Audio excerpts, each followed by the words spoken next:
We begin in South Africa, where the Foreign Minister, Naledi Pandor, has expressed her country's desire for the Russia-Ukraine conflict to be brought to a peaceful end through talks. Pandor was speaking alongside visiting Russian counterpart Sergei Lavrov. Naledi welcomed Russia's top diplomat for talks in Pretoria, in a visit that has sparked criticism against the backdrop of the war in Ukraine. Last year, in 2022, we commemorated 30 years of diplomatic relations between South Africa and the Russian Federation.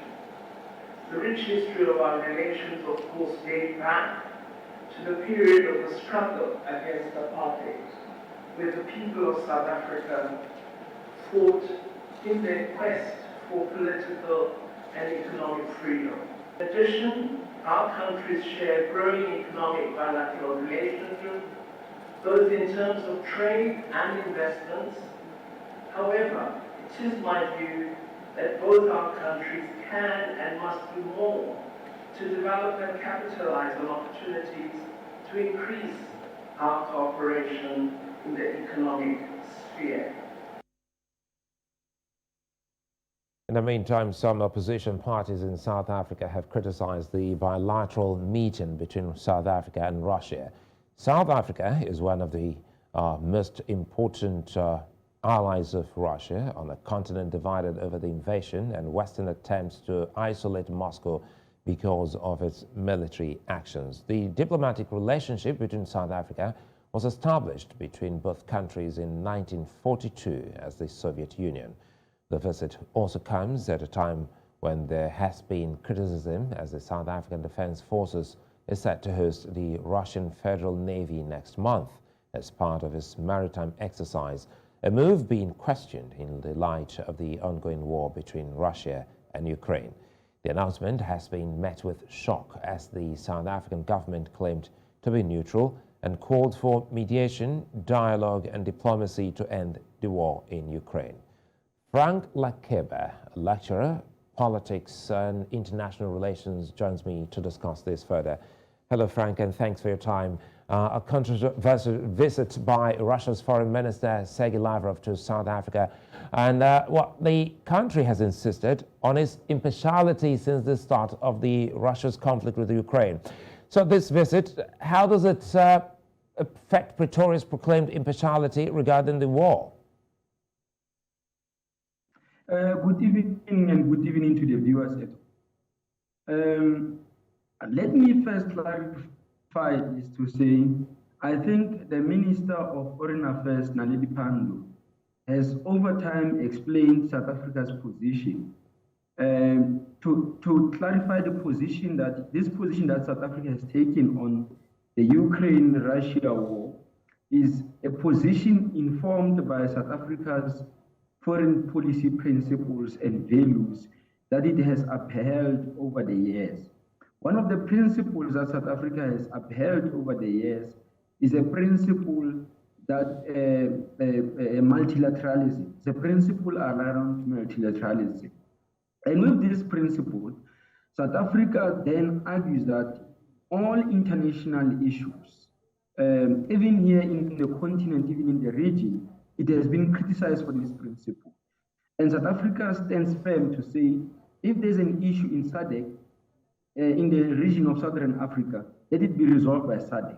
If there's an issue in the continent, let it be resolved by the EU. So now in the case of Russia-Ukraine, South Africa has been firm that the United Nations Security Council is the one that is responsible to give direction on the resolution of the conflict between the two countries. So that position, that foreign policy principle, has to a certain extent been interpreted, and I want to argue wrongly, that South Africa has taken a side of being impartial. Some have even went on to say South Africa has taken a side of being on the side of Russia. So Naledi Pandor, the minister, also explained this when she held the U.S. Secretary of State Blinken. She said, the position of South Africa on Russia and Ukraine is not informed by economic interest, but is rather driven by the principle that underpins South Africa's foreign policy. And she went on to say the investment of Russia in South Africa is less than 2 billion US dollars. So it has no economic underpinnings. Let me jump in here, Frank. I want to now answer your question by saying South Africa. Go ahead. Let's go to the question now with those points cleared. To answer your question. Yes. So what I was saying was that South Africa has always maintained that the UN, therefore, it has maintained that stance. It has not taken a side. In December, the minister went to the US. In November, President Ramaphosa went to the UK. So this must be understood within that reality, that South Africa has been open in its engagement globally and has kept a firm stance that it doesn't pick up a side and it has remained neutral.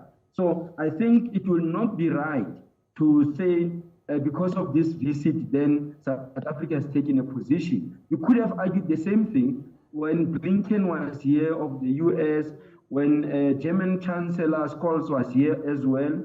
The argument could have been advanced that South Africa is on the side of the West because they are critical of Russia. So South Africa has remained firm on its position of non-impartiality, and this does not affect that resolution.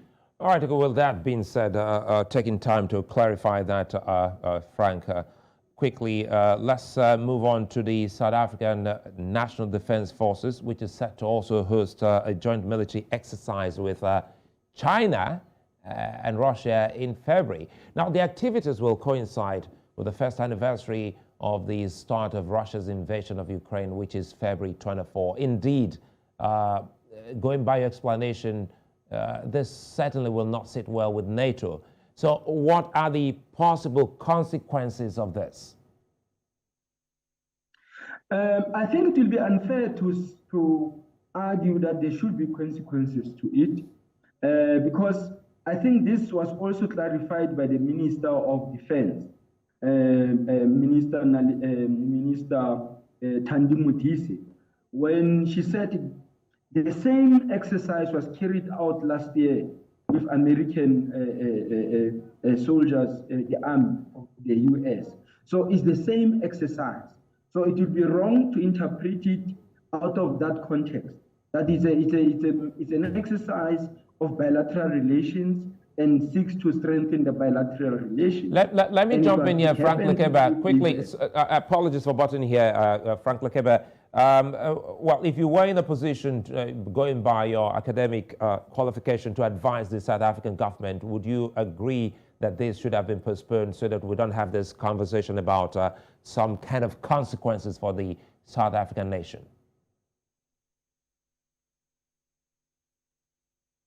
With my qualification, of course, I would say it's at the point where we are now internationally.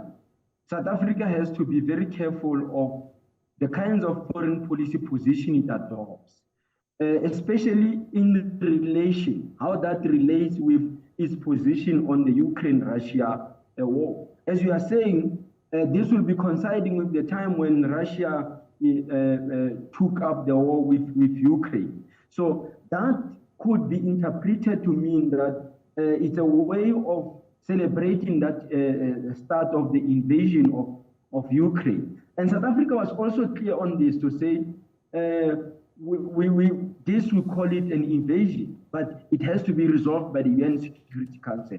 But as a practitioner, I wouldn't, of course, I would question the minister and the department that when you take these kinds of foreign policy position, be sensitive to the dynamics of the day.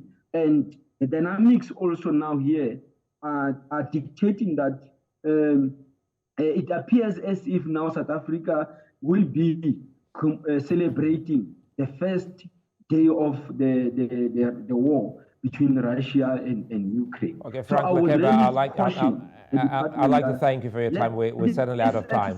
Frank Lekeba, many thanks for your time.